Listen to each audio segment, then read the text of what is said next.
Okay, so ipapakita ko sa inyo kung paano mag-renew ng NBI online step by step. Bale punta lang kayo sa website ng NBI, then iko-close niyo yung advisory na magpo-pop up. Tapos click niyo lang yung I agree sa data privacy. Then close niyo ulit yung magpo-pop up diyan. Tapos i-click niyo yung dun sa may NBI clearance online renewal. Click here.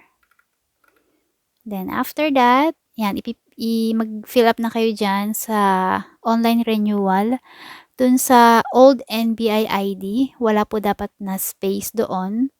Then sa last name, lalo na sa mga kababaihan na married, huwag kayong magkakamali, huwag niyo ilalagay yung surname ng husband nyo. So, dapat yung surname ng pagkadalaga. Tsaka mache-check nyo naman yan sa old NBI nyo, yung family name na nakalagay dyan. Yun din yung ilalagay nyo sa last name.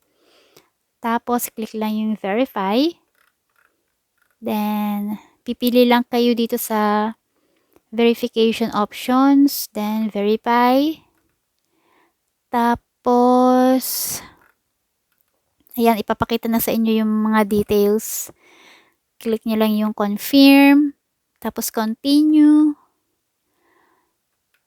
Then, pupunta na kayo ida-direct na kayo sa mode of delivery. Click nyo lang yung pay.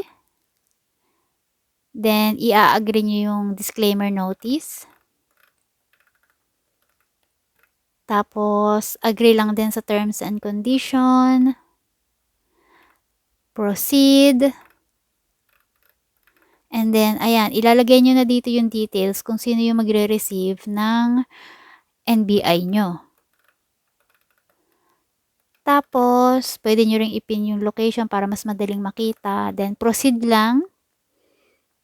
Tapos, ayan, ilalagay nyo na yung details ng credit card nyo, kung credit card man yung gagamitin nyo.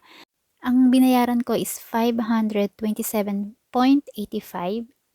Tapos, may marireceive kayong notification pag nag-success na yung payment. And then, marireceive nyo yung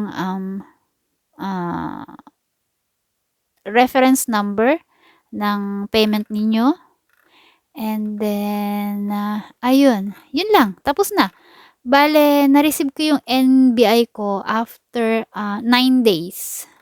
Kasi ano siya, may dumaang holiday, Pasko. Yun, 9 days. After 9 days ko siya na-receive. Kasama yung Saturday and Sunday pa doon. Mabilis lang. Sa next video, ipapakita ko naman kung paano magpa-apostille.